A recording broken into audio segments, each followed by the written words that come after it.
mitaa yetu iweze kunusurika. Leo katika mitaa iliyoharibika ni ile mitaa ambayo wengi wao ni Waislamu. Jambo la kusikitisha, mitaa hiyo ya watu ambao ni Waislamu ndiyo mitaa inayoongoza kuwa na mabinti wanaojiuza, na mabinti hao ni mabinti wa Kiislamu.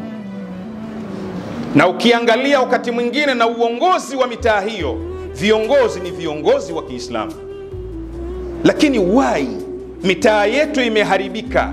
Ni kwa sababu viongozi, wasimamizi wa mitaa hiyo na watu wa mitaa hiyo, Mungu wamemuweka pembeni. Mungu hayuko na wao.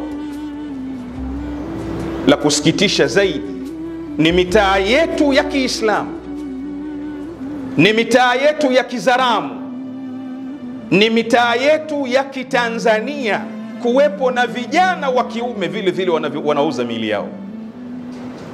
Haya tulikuwa tukiyasikia kwamba yanatokea kwa wenzetu, zilikuwa nyoyo zetu zinatetemeka.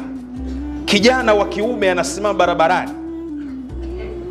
Leo haya yapo katika mitaa yetu, mitaa ya Waislamu, mitaa ya waungwana, mitaa ya mamwinyi.